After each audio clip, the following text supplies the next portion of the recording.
You are joining the meeting. Invalid.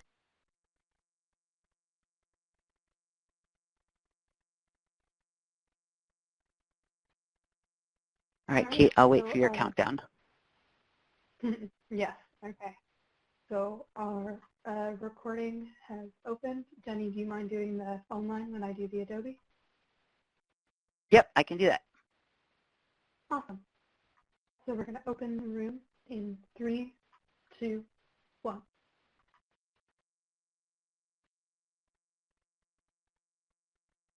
Hello, everyone. This is Jenny Stern-Carasone, Associate Director of the Children's Safety Network, and welcome to our July State Technical Assistance webinar. You are joining with your lines muted, but we have left open the possibility for you to unmute, and we encourage you to do so. So by pressing *# on your phone keypad at any time, we'll unmute your line, and you can choose then to locally mute and unmute or to continue to use the *# keypad code. So I see lots of folks are joining right now, right off the bat. It's wonderful to have you all here. As you're joining, we would love for you to unmute your line and say hello, and or to also use the chat if you prefer to let us know that you're here, what your state, your position, and your main topic of focus is that you work on in child safety and injury prevention. And again, throughout the event today, we're going to have many opportunities for engagement. This is not a webinar. It's a state technical assistance event. And so we're really here to be responsive to things that are coming up for you, and therefore we really want to hear from you. The chat will be continuously available for you to use throughout the event. You can always throw things in there as a placeholder, and we'll be grabbing those and making sure that we get around to attending to your questions and comments. But we also encourage you to feel free to open your line and to jump into the conversation at any time. So welcome, Joanne from Tennessee. It's great to have you here today. And I see lots more folks joining other than Joanne. And again, I welcome you to introduce yourself here in the chat, and also to practice unmuting your line by pressing *# on your phone keypad, which will then open up your line and you can say hello.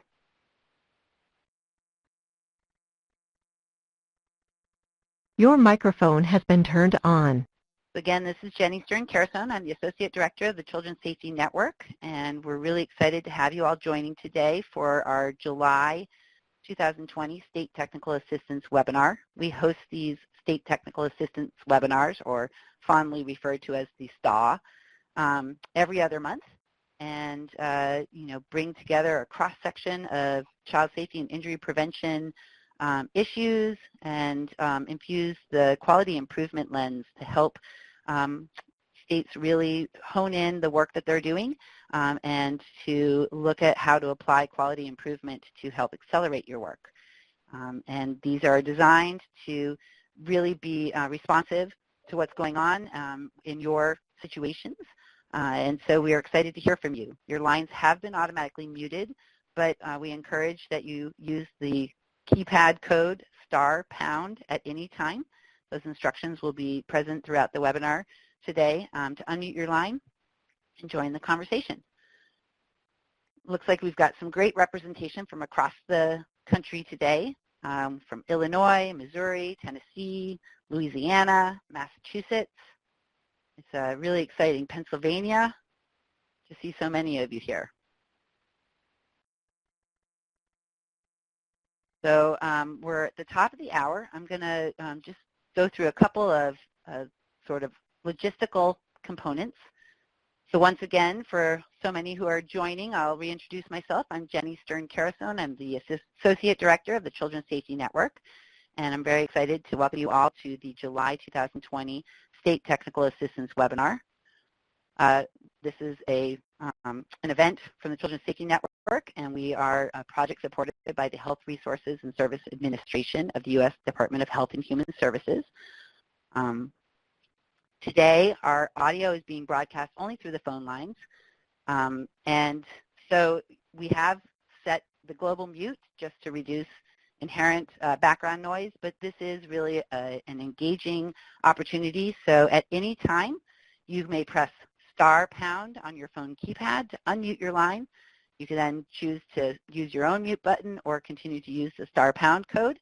And we will be looking forward to your engagement throughout the event. There will be a download pod available where you can download a copy of today's slides. And we will be recording and posting this event on the CSN website, as well as sharing it with our Child Safety Learning Collaborative. Today's topic is looking at child and adolescent injury and violence prevention during COVID-19, which is an ever-present scenario for all of us. And so again, we are looking forward to hearing from some excellent presenters today, but also hearing what's going on for you and how can the Children's Safety Network be responsive to your needs. Our agenda today is appreciating the system approach, applying quality improvement, data utilization to address disruption, looking at some examples from the field, and how do we have continuous learning and adaptation. Our presenters today are Jennifer Leonardo, who is the director of the Children's Safety Network, and Bonnie Kozial, who is a manager with the Council on Injury and Violence and Poisoning Prevention at the American Academy of Pediatrics, and Kevin Ricks, who is an injury prevention coordinator at Dell Seton Medical Center at the University of Texas. I have to say, I'm really excited for all of their presentations. So once again, it's very exciting to have everybody here today and to see so many people joining from across the country. I'll say one more time that while lines are muted now, we do encourage you at any time to unmute your line using the *# key on your phone, and those instructions are in the upper left-hand corner of the webinar. And also to utilize the chat. We will be responding to questions throughout the event and looking for your engagement. With that, I'm going to hand this over to Jennifer Leonardo, our director at the Children's Safety Network. Thank you, Jenny. It's so nice to see so many familiar names in the participant list. I know that many of us have been grappling with different ways to work in this changing environment. So before I jump into talking about some sound and tested strategies that you can apply across a number of child safety topics, I would like to hear from you. There are 2 questions there in front of you. If you could chat your responses in to both of those questions, the first being what are the greatest challenges that your programs are facing during the pandemic, and then what are the new opportunities that have been identified during the pandemic. And I see some people are starting to chat in here. Great. I see that Vicki has chatted in on the opportunities side, noting that new partnerships have been forming. I see some folks chatting in some challenges. Amanda is saying that some challenges have been not being able to have your typical face-to-face interactions and events. We have Elizabeth over in Pennsylvania talking about not being able to go into the homes to provide services. Terry Love over in Tennessee, that schools are in a holding pattern. Yes, they continue to be as the summer continues on. We have Catherine over in Washington. There's limited capacity, both with yourselves and your partners, and projects have been put on hold. Naomi also chiming in on schools, as Terry has. This is wonderful. Keep the comments coming. More challenges, doing outreach to vulnerable youth, staffing, an agency focus on COVID, and so other things are being ignored. We have from Rachel on this issue. Joanne over in Tennessee, access to youth to get trainings and programs that happen in schools that are not able to happen. And Janice connecting with our students via telehealth. Yes, there is a lot of folks chiming in about schools, which makes sense since a lot of our youth, that's where they learn, work, and play. Low-income families not having access to technology. That's Elizabeth chiming in. Great. And then over on the opportunities, a few more opportunities in addition to partnerships. Terry noting that people can attend meetings who haven't been able to attend before. Tim noted that an opportunity has been safety concerns. Tim, can you tell us a little bit about that? If you want to unmute yourself, I think maybe that was a challenge, but I'm not sure. If you could tell us a little bit about those safety concerns. And to unmute your line, it is *#.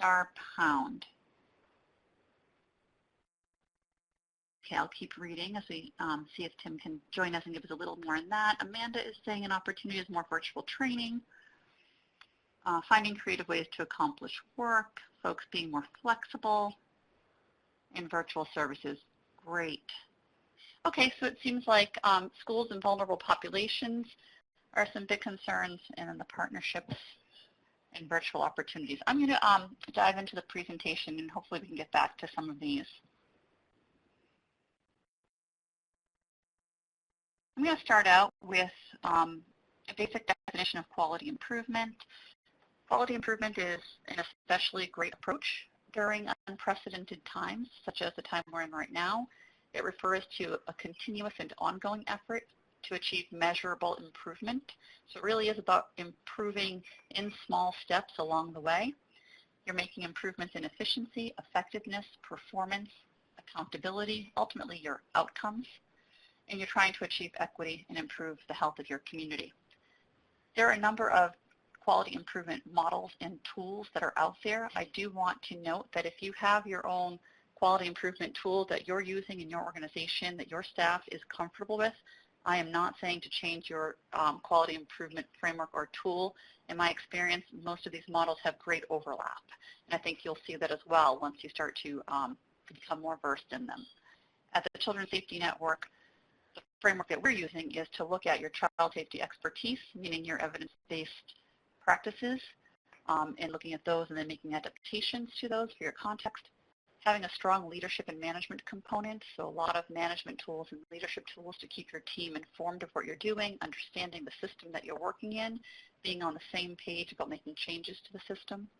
And then systems improvement, all the tools that go in there, and we'll talk a lot about data utilization today. When you work on quality improvement, as I said, you're going to see efficiencies increase. Hopefully productivity increases, your workforce becomes developed, you build some new skills, and your injury and violence prevention systems are strengthened. Ultimately, you're trying to achieve your positive health impact, but we know in public health sometimes it takes years to see some of those health outcomes that we have all identified and are committed to. A couple of tools that I'll show you today and that CSN can provide TA on beyond this webinar if you contact us, draw on the model for improvement. So this is a nice framework, and it was developed by the associates in process improvement. There are 3 questions that you'll be asking yourselves. If you're looking at your injury and violence prevention system, what are you trying to accomplish? And you define your system. So your system can be just looking at your suicide work, for example, or your motor vehicle traffic safety work, or your system could be more comprehensive, and it could be looking at a number of different child safety topics. But you define your system. You define your aim statement, what you're trying to accomplish, and you get as concrete, quantitative, and measurable as possible in that. And then you say, how do I know that I'm going to achieve this aim? What measures am I looking at? And then how will I achieve it? What are those changes? And I will use the term change and strategy interchangeably. So what are those evidence-based strategies? What are those changes that we're going to make to our system? And then there's a management tool there, a plan, do, study, act cycle, that I'll talk a little bit more about in a few moments. So the role of quality improvement is really to make that change because you're trying to get improvement. So in order to know that you're getting improvement, you need to track your data. And if the change isn't leading to improvement that you'd expect, then we want you to remain flexible enough to say, well, that just didn't work. And why did it not work? And let's not be afraid or hesitant to either drop that change or adapt that change. It's not that because you made the change, you keep it forever. You keep it if it makes an improvement. And you really are looking to make things on a small scale first. So you gain that confidence.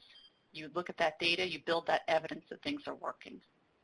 You also use quality improvement if you're, let's say you're working in a comprehensive injury and violence prevention system and things are on track in one of your areas, and you're really putting a lot of focus in another area.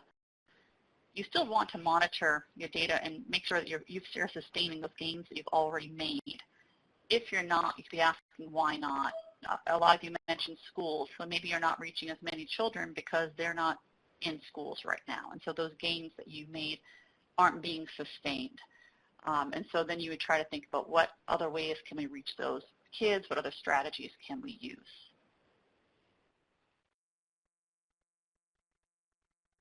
So before diving into some of these tools that I want to show you, I first want to do a quick poll and see what you're familiar with.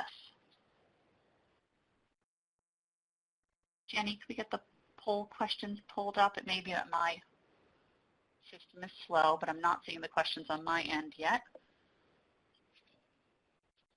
Thank you. I see it's working here. Great. If you could go ahead and start to fill out those questions, selecting any and all that apply to you for how you use data and how you are working with quality improvement tools.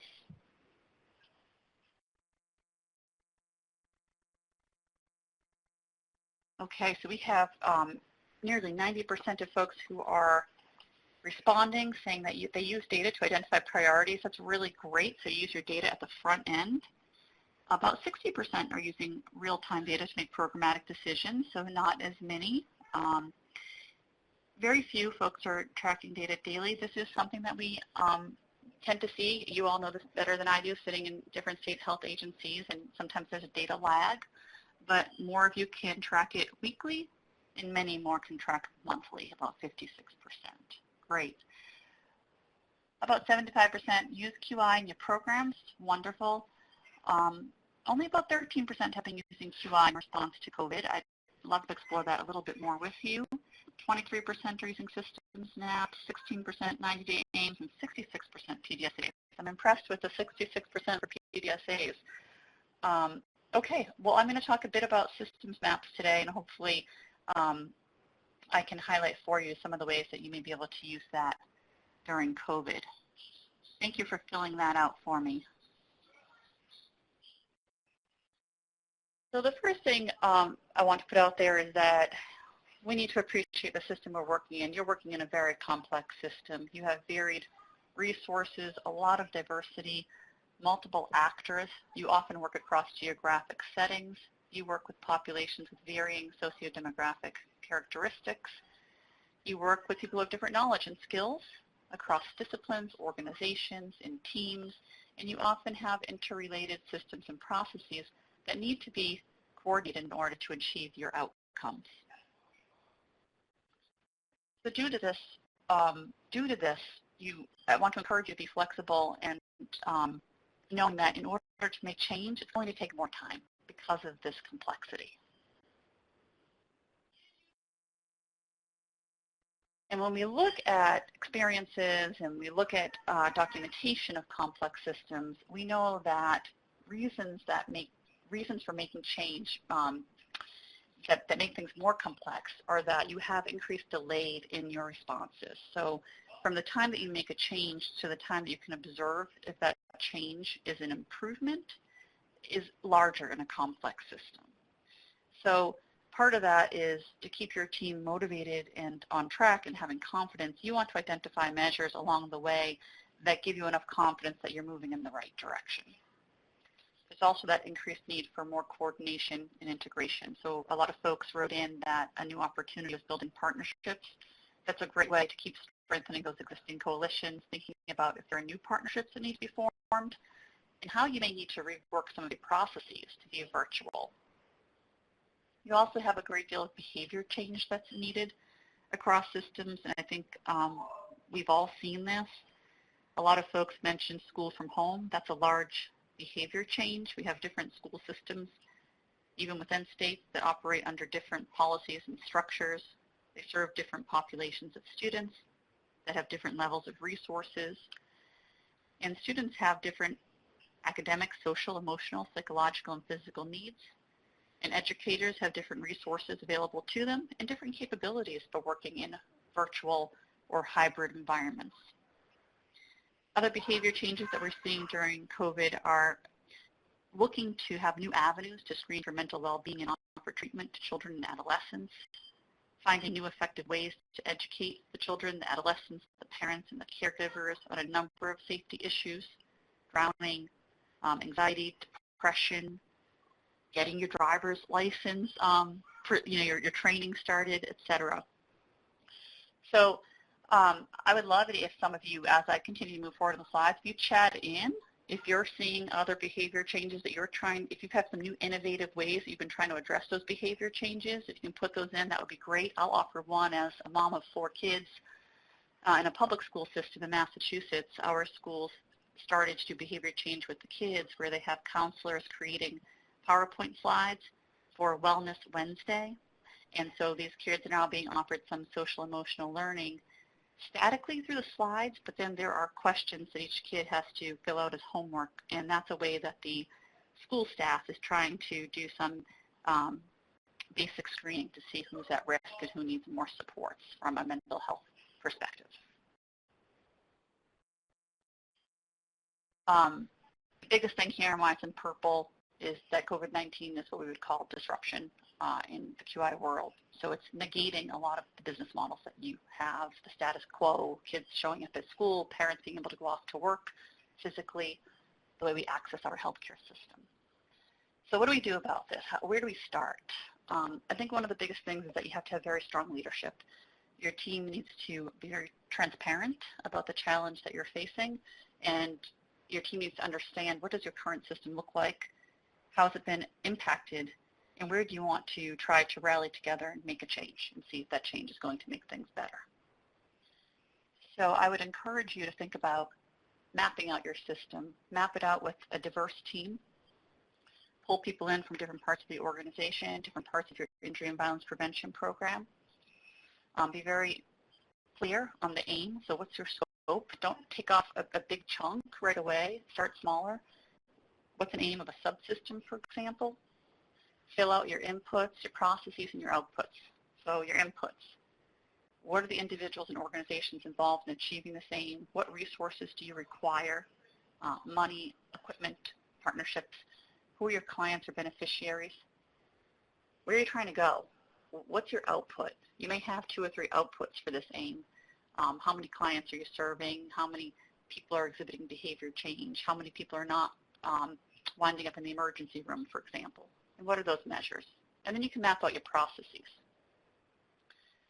So I want to give you an example of something that we had one of our states fill out. And this was from our learning collaborative. We were working on suicide and self-harm prevention. And this was a real systems map that the team went ahead and did.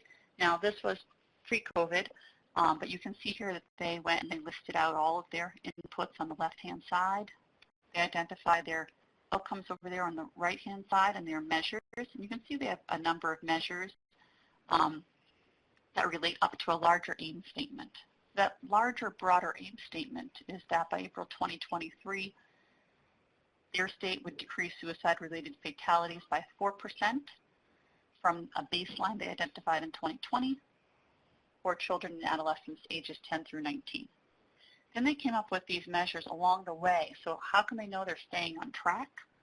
And over there on the right-hand side, they have measures such as the percent of patients that are screened for suicide risk, the percent of patients that are assessed for imminent risk, percent of patients with a safety care plan, etc. The value in this is that when they start to look at their processes, they can say, okay, if we're not hitting our measures over there on the right-hand side, why not? Is there something going on in our system, in these processes or in inputs coming in that we believe is impacting our output? And then as a team, you could build consensus around where do you want to try to have some change to see if you can get on track and stay on track. We have available for you, we can send it out. It's a 90-day aim statement. So what it does is you had that larger, broader aim. Some teams have found that it's helpful to think about what do you do every 3 months. And so we call that the 90-day aim. So again, it's really this idea of you're in unprecedented change and things are moving quickly. So how do you break down your time frame in which you're working to be smaller so that you can try to be very targeted in trying to make an improvement?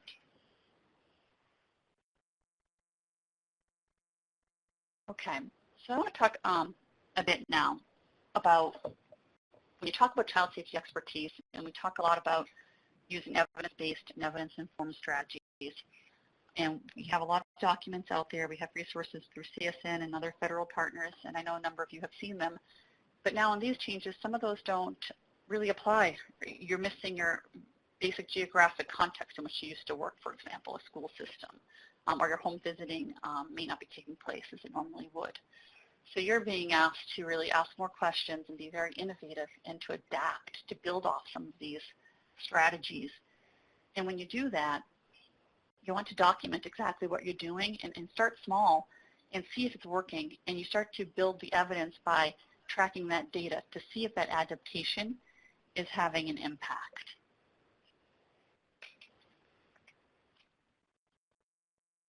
So I'm curious, I want to hear from you, and I want you to hear from each other and to share what adaptations or innovations have already, have you either already started trying and have been successful for you in your work? And if you haven't gotten that far, are there some that you're thinking of that you can share with each other? If you can go ahead and chat those in, that would be great. I can tell you from the CSN side, we've had to change a lot of our meetings to being virtual, as some of you have talked about.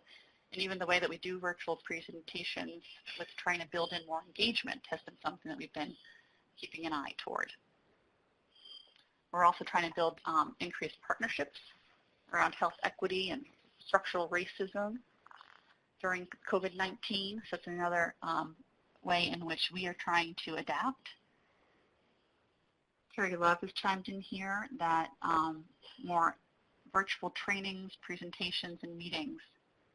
Yeah. Terry, would you mind unmuting yourself and telling us a little bit about if you've done some of these trainings and your sense of the engagement you've received, or if you think that's, you may have to, there's no option now, but do you think you're getting the same output?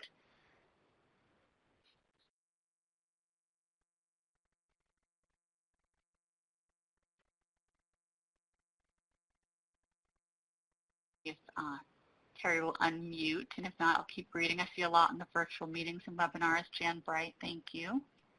Oh, using community billboards, great. Local health department marquees for messaging, social media. Catherine from Washington is chiming in, adjusting the frequency and length of regular meetings to be more virtual friendly.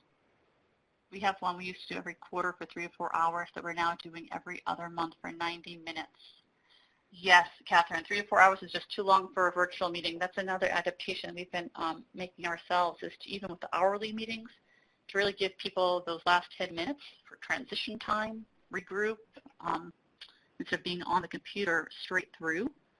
Thank you, Jenny, for that reminder. Folks can feel free to unmute themselves. I'd love to hear your voices. Oh, Terry, thank you for that try there to try to unmute.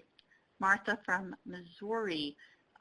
Martha, can you try to come off to unmute yourself? I'd love to hear more about what the LPHAs are doing to incorporate injury prevention messages into COVID-19 messages. This is Martha. Can you hear me? I can. Thank you. Wonderful. So what we have done, we have contracts that are funded through Title V with 113 of our 114 local public health departments.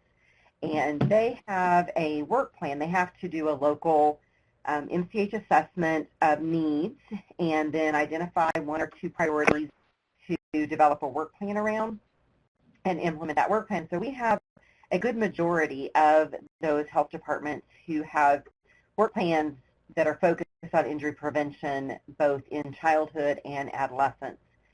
And they've had a really hard time implementing a lot of their planned work plan activities to work towards accomplishing their planned system outcomes due to their COVID workload, due to schools being closed, child care centers being closed, a lot of their community partners also being overwhelmed or being closed, etc. So we actually had some webinar meetings with them over the past couple of weeks to look at how they can integrate their work plan in their COVID activities, and provided a lot of resources to them, and basically had, you know, a virtual think tank amongst the LPHAs to share ideas. And so they, you know, everything, we use the spectrum of prevention as the framework for their work plan, so they have to work on activities in the 6 levels of the spectrum, from individual education to community education to educating providers, building a network and coalition, changing organizational practices, and then influencing policy and legislation. They have to have activities and system outcomes in all of those levels. And so we went through each of those levels as it is related to injury prevention and talked through ideas with them around how they could integrate activities around those into what they're already doing with COVID, because we know they aren't going to find more time in their days. And so it was trying to maximize their impact through work that they're already doing. And like many states, I'm guessing Missouri has seen an increase in both our adolescent and young adult suicide, our postpartum suicide, especially in our young moms, and then also other types of injury prevention specifically related to motor vehicles. So we focus a lot of that discussion on those two areas. Thank you, Martha. That's great. Did you have in that brainstorming meeting some talk about the next steps for formalizing how you'll share how it went or how effective those strategies were, or share some of those resources where they're integrating that messaging into existing work and products? So in the immediate future, based on those conversations, the team is putting together some notes, if you will, from the conversations with some highlights, as well as a listing of resources. And then in the more long term, at the end of our contract year, which is September 30th, then by the end of October, they will all submit a year-end report, and we're going to add some special questions and reporting components around their COVID-19 activities and how they integrated COVID-19 with their work plan activities. One of our district nurses kind of labeled it marriage counseling and marrying COVID-19 with their work plan. And so we'll have some questions around, what they've done with that and how effective it's been, what they've learned, what challenges they encountered, what successes they had, and things like that. And so we will have that collective information at the end of the contract year. And then we also are currently working on revamping their scope of work for next year to provide a little bit more preemptive guidance, if you will, and thinking ahead. We know COVID's not going away just because one contract year ends and another one begins. And so really kind of planning ahead for how we can support their efforts through the next contract year. Great, thank you. That was a salient point I think that I was just going to make, because COVID-19 isn't going away tomorrow, unfortunately. So I think that this is great that you're capturing and sharing out all of those lessons, which may become the new status quo for who knows how long. Right. Thank you so much, Martha, for sharing. I'm going to advance us through a couple more slides here. This is another tool. So you have the 90-day aim that I briefly mentioned, and then this one is the PDSA. And I saw, if I'm recalling correctly, about 66, 67% of you were already using this, which is great. It's a management tool. It's really good for keeping people on track if you want to start moving quickly, and it helps to build consensus. It helps people to know, what's my question? I want to plan something out. What do I want to know about? What do I want to try? What's the plan for trying that? Who am I doing it with? Who's going to be responsible for it by what date? You keep it small. So with Martha's example, maybe it's that, she had a particular local health agency that's going to do a messaging, and maybe it's around a child safety issue that a new one that has emerged. I don't know, but maybe you start something there. And then you say, go ahead and do it, try that new strategy, and then study it. Did it work? Was it as effective as you thought it would be? And then based on that small amount of data that you get, you say, okay, do we need more tweaks and adaptations? Did our population hear this the way we wanted them to hear it? Did it impact them the way we expected? Did it not work at all? Was it a bust and we're going to abandon it? And if so, that's okay. Let's keep moving and let's be thoughtful, but have other cycles of learning. So that's the ACT phase. So we do a lot of TA with PDSAs with state health departments, and you can reach out to CSN, and we're happy to provide some TA specific to work that you're currently doing in addressing COVID. So a lot of what we've been talking about is this value of real-time data. It encourages real-time learning. It encourages experimentation and adaptation.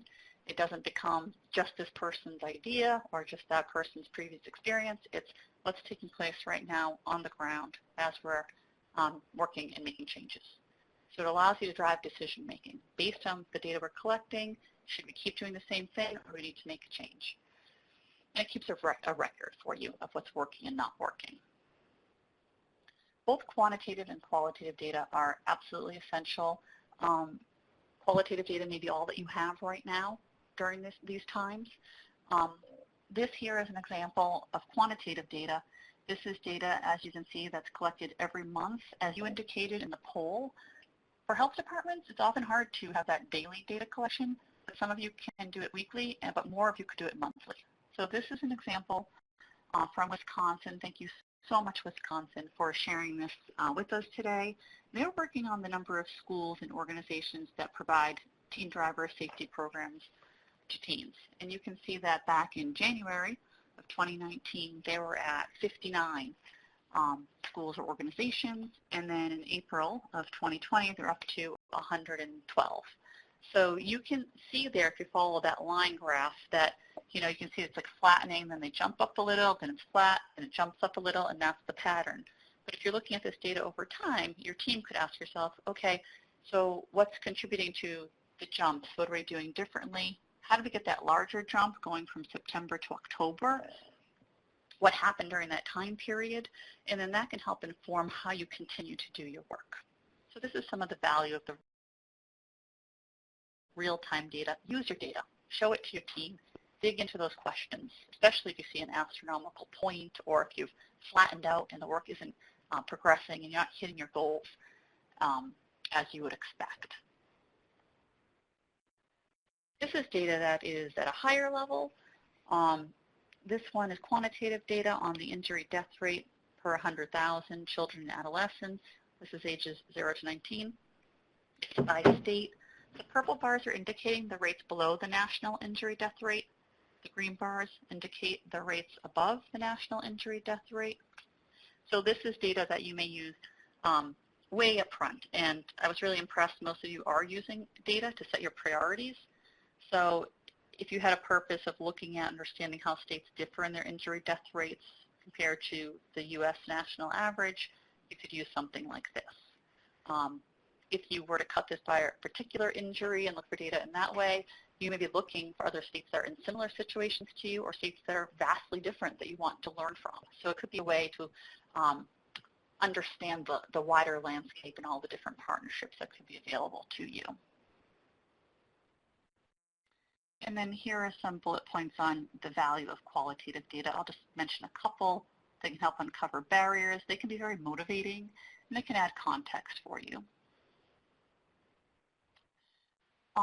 So this is, quickly, I mentioned a couple of tools about the 90-day aim statement, the PDSA, the systems map. There are many others that I'm sure some of you are aware of, the fishbone diagrams. I want you to take a second and think about, is there a particular, or how you use data, qualitative, quantitative, is there a particular tool or practice that you, in hearing the presentation, maybe haven't been using as much, or it fell by the wayside, or you weren't aware of, that you'd be willing to give consideration to using at this time? And you can go ahead and chat in if there's some stuff there. I know one thing that we're doing at CSN is we're trying to do more improvement around cutting our TA requests by COVID as well. So pre-COVID, we would look at TA requests in different categories, but COVID didn't exist. But now we're looking at, okay, is a state directly calling about COVID, and what within COVID are they concerned with, and do they need TA with, to try to identify if there are multiple states working on the same thing, if we can make linkages, if we need to reach out to more partners to make sure we get the best TA out to different state health departments. See that a couple of people are typing. I'll just wait another minute and see if anyone wants to say something there. Okay. I am going to go ahead and pass this on now. If you have questions, put them in the chat. We have a facilitator who will be collecting those. And I'm going to start with some examples from the field so we can move into what's taking place in the field, and we'll hear from Bonnie Kozial from the American Academy of Pediatrics. Bonnie. Thanks, Jennifer. So I'm going to talk a little bit about how the Academy has adapted its public-facing messaging and strategies to make sense in the current environment. It's pretty safe to say that the current pandemic has affected most people in a variety of aspects of their lives. We've done a lot of work to revise our messaging and our strategies in response. In many cases, this really just means putting the existing recommendations into the context of the pandemic. Unlike the virus itself, injury is a problem that individuals really can effectively address on their own if they understand the risks and the prevention strategies. And parents really appreciate hearing about something that they can control to help keep their kids safe and their families safe, especially if they feel like the pandemic situation overall is largely outside their control. So most of us were living normal lives up until about mid-March, depending on where you are, and then within a short span of time, some pretty strict limits were put in place. Some areas issued shelter-at-home orders, other places had less strict rules, but mostly everybody closed down schools and most child care facilities. They canceled sports seasons, generally just shut down the majority of recreation options and the things that are part of people's daily routines. So these are some scenes from my own area in suburban Chicago. On the left, that's a soccer complex with no players, normally would be full of people during the summer. The playgrounds were all off limits, and that photo on the bottom, if you can't tell what you're looking at, that is a splash pad. This photo was just taken last week, so in July, it's hot out, people want things to do, no water, no kids. And the photo on the right is a Park District pool down the street from my house. No water, no deck chairs, no awning, no people. Some of the facilities that have reopened mostly have pretty limited capacity, so not everybody will be able to participate in those. So what do resourceful families do? They figure out how to make their own fun with the options that are available to them. Backyard trampolines, already very, very popular. This year, they've all generally sold out everywhere you look. More trampolines in use means more trampoline-related injuries. Pools are another example. Sales of pools just on Amazon doubled this April compared to April 2019. Everything from your small plastic wading pools to your inflatable pools to your large temporary above-ground pools sold out nearly everywhere. Same goes for bicycles. Bike shops are selling out all over the place. The secondhand markets for all these types of gear are also very active. And with public pools largely closed, many families are opting to visit natural bodies of water like lakes and rivers. In many cases, those don't have lifeguards. They might have unexpected hazards like currents and cold water. Plenty of other activities that kids are engaging in to fill their time: skateboarding, riding ATVs, boating, all activities that can pose injury risks to kids and likely are more prevalent during this period than they would normally be. This is an early headline, and anecdotal reports have borne it out. Surveillance systems for many kinds of injury can't tell us yet how injury rates have changed, but we do know some things. The CDC reported in an MMWR in April that calls to poison control centers about exposures to cleaning and disinfecting products had increased pretty sharply at the beginning of March.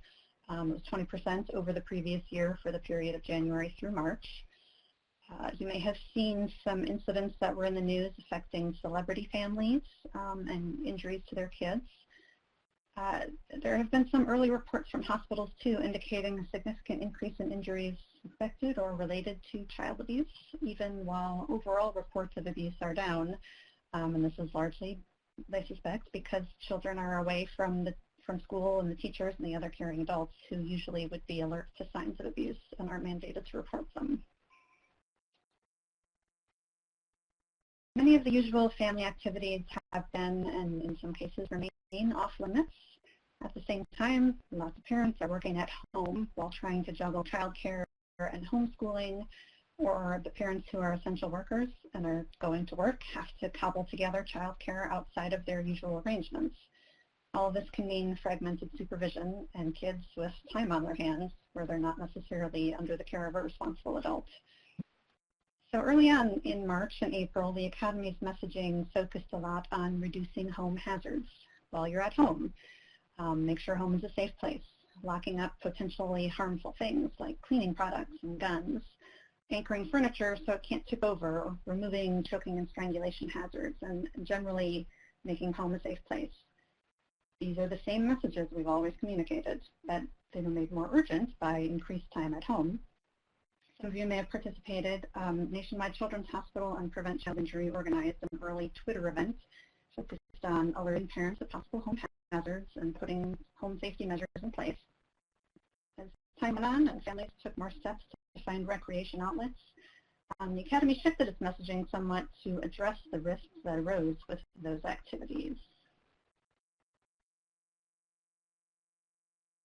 Overall themes for this approach responsive to the current situation. So we focused on hazards at home, helping parents understand what's different now, how injury patterns might be affected. We've made some efforts to ensure that our images and our messages reflect the current life, including social distancing. We've acknowledged that the world looks different depending on where you are, and that disruptions and uncertainty likely are going to be with us for some time. And where the best thing isn't possible right now, we've tried to emphasize best practice within those constraints. So much of this presentation is going to be focused on our drowning prevention work, as that is where we have done the most focused reframing. The Academy has increased its water safety work over the past couple of years. You likely already know about the need for this. It's not news to anyone in this group that drowning is a leading cause of death in children, particularly in 1 to 4-year-olds, but with an additional spike in adolescents. Among these young children, drowning is the single leading cause of death. And this is partly because we've done a really great job getting children into car safety seats and helping their families use them correctly, which is awesome and work that we all should continue. But the continued high rates of drowning show us that this needs to be a priority as well. As part of this work, starting in March 2019, the Academy has offered a toolkit of drowning prevention resources. This is posted at aap.org/drowning. The toolkit is open to everyone. We encourage you all to grab and use these resources however they're helpful to you. It includes parent-facing informational articles, video PSAs, infographics organized around age and developmental stage, some longer videos with some families who have lost children to drowning, social media graphics, advocacy resources, and then links to the Academy's policy recommendations. Again, these are out there for people to use. Please feel free to use them within your own organizations, however it makes sense for you. And last August, to build on this, we filmed some additional video that is posted online for media use. It includes B-roll, interviews with Dr. Ben Hoffman, television and radio PSAs, web banners, and helpful resources. We were planning for this to be the content, to be the foundation of a focused communications outreach starting in April and May of this year. However, guess what we realized? The messaging did not entirely fit within the pandemic environment. We have footage of young children in group swim lessons that are not widely available now, and we have footage of a community pool with a lot of kids and teenagers who are not socially distancing. So this means to make it more relevant for the current environment, we had to shoot some additional footage. One of those additional scenes is parents emptying a small wading pool, emptying the water out and storing it safely. We recorded some Skype videos of Dr. Hoffman addressing prevention in the COVID world. So some of the specific changes to the messaging. We had to acknowledge that while swim lessons, learning swim skills is a really important layer of prevention, those lessons just might not be available this year, or they might have really limited capacity. Individual lessons often are out of financial reach for a lot of parents, and group lessons might not be permitted, or they might just not be advisable right now. So this makes the other layers of prevention even more important. We talked about risks specific to natural bodies of water and the importance of life jackets. And we highlighted the risks posed by temporary pools, those products that people are buying up and putting in their backyards. They're not likely to have four-sided isolation fencing. So this approach really has been embraced by the media. We had a recent media push with this that achieved 37 TV broadcast segments in a week, including in major markets like New York and Philadelphia. It also earned 81 online news stories, including New York Times. There were 16 radio segments and 23 blogs, and most of these were segments that featured our messages about the layers of prevention being even more important now while kids are at home and parents are distracted. And a lot of them used our sound bites with Dr. Hoffman and the B-roll that we filmed. We did have to do some rethinking after the pandemic upended our original timeline and our original plans. So in April, when we originally planned to launch this media package, it was really clear that COVID was the story and drowning prevention was not the story. Like someone mentioned in the chat early on in this webinar, agencies really only seem to want to work on COVID. And it was the same early on with media. And back then we kind of all hoped and thought maybe that this situation would go on for several weeks or a few months and then it would be over. Now we're sort of settling more into a new reality of living with the pandemic. And news outlets have been really receptive to injury prevention content in the context of the pandemic. It helps, too, that TV outlets are really willing to do Skype interviews and to use our B-roll and other footage that we can provide. So this is a major lesson that we've learned. The virus itself has been covered ad nauseum. Providing content about how the current situation affects other parts of people's lives is still really interesting to media outlets and to their audiences. The actual guidance we presented is not that much different than in the past. Because swim lessons might not be available, we've emphasized the other layers of prevention: barriers, supervision, life jackets, and CPR. These are always important, but each layer becomes especially more important when one layer of prevention is unavailable. Key messages, still the same. Eliminate sources of water around the home, like bathtubs and buckets and smaller pools. Supervision is key, especially with younger children, and preventing access. Ideally, this starts with the four-sided isolation fence. Realistically, most families will not have a proper fence for a temporary pool. This slide is from a presentation that Dr. Hoffman gave to AAP chapters to help enlist local spokespersons who know about and can reliably speak to families about drowning prevention. Fencing, again, is the ideal.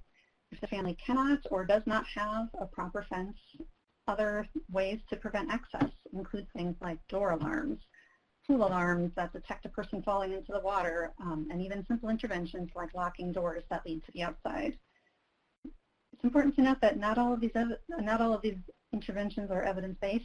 There's not published peer-reviewed evidence that pool alarms or door alarms reduce the risk of drowning. But we've had to look at it like stacking up layers of Swiss cheese until the holes don't line up, right? If you stack multiple approaches, you can improve the chances that a child will be kept away from the pool when they're not supposed to be. Another layer of prevention that should be doable to an invested family during quarantine: supervision. While children are expected to be in and around the water, close, constant, and capable supervision is the key. This means the supervisor is free from any distractions related to phones, alcohol or drugs, books, conversations, all the other things that can take our attention. For young children and beginning swimmers, this means touch supervision. If you are out at a body of water, the lifeguard can help with this. However, there may not be lifeguards. Lifeguards are one layer of protection, but they do not replace the need for caregiver supervision. And this can be tough, but it's something that families can do on their own to protect themselves. Another example from our recent communications is our shifted messaging around gun safety. Gun safety is always a priority of the Academy. We have existing resources, including some video PSAs about safe storage, another online toolkit. This one also is available to anyone who's interested in using it.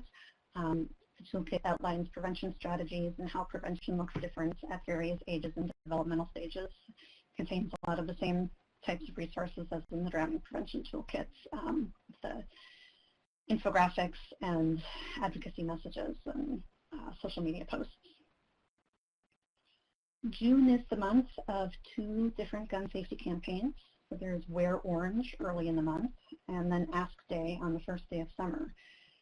The usual frame around Ask Day is that when your child goes to other people's homes for visits, for a play date, for any reason, parents should ask about guns just like they ask about other safety issues.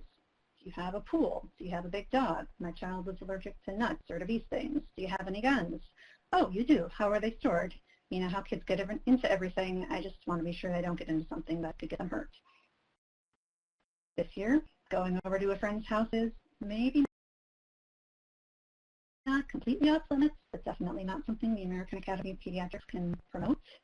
At the same time, kids are spending way more time in their own homes. So this means that safe storage in your own home is critically important. Our gun safety messaging this year has taken the approach that this is really just another component of making a safe home environment. It's important for young children. It's also important for teenagers who are by nature impulsive, who may be having a hard time with the social isolation and reduced time with friends during this situation. And finally, it's really essential to remove guns from the home if somebody is at risk of suicide. Again, these are points that we always make, but reframed for the context of the current situation to help families understand how life is different now and how it can change the risk to their families. Other topics we've addressed during this time include the usual home safety topics with increased emphasis on the chemicals that families are using to disinfect their homes and possessions and the sanitizers used on their hands. We did not previously offer any guidance about whether it's a good idea to ingest disinfectants or use them on your body. Like all of you, the pandemic has led us to places nobody really anticipated, but families need a reliable source of solid evidence-based advice, and the Academy aims to be that source. Those of you who are at health departments, public safety agencies, other safety-focused organizations, you can be that source as well.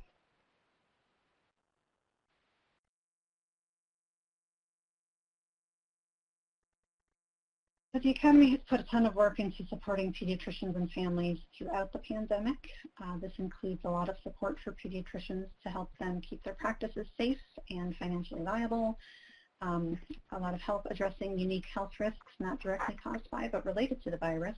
I think someone in the chat box earlier mentioned teen mental health issues.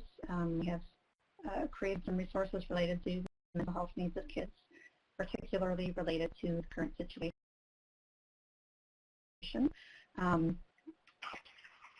Also addressing the mental health needs of pediatricians as the providers who serve those kids, as you know, the way they carry out their practice and the way they go about their days in many cases, particularly for those in primary care, has changed dramatically.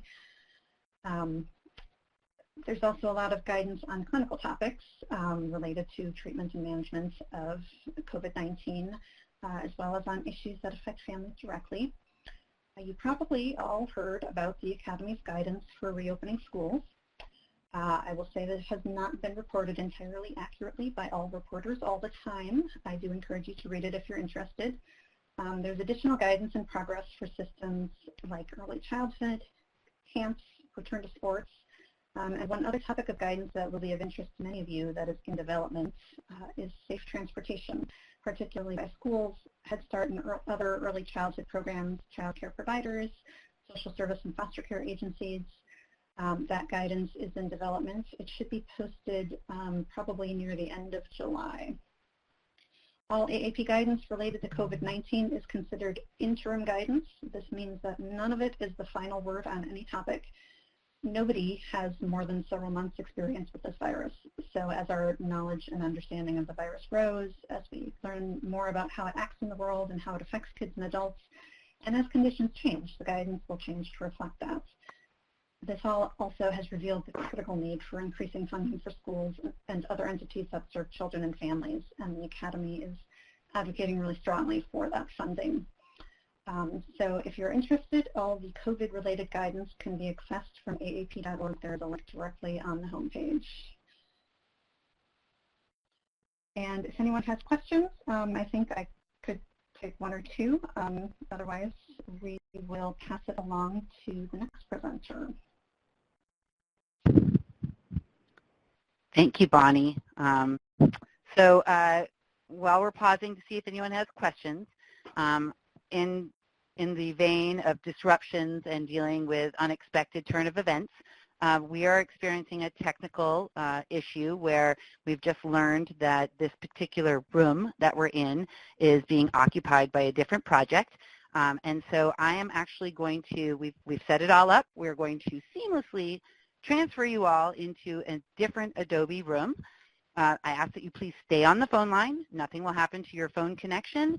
And I'm going to auto-launch the URL to the other room, which it should take you again to a login page for Adobe. Just click to log into the room, and we'll pick up right where we are.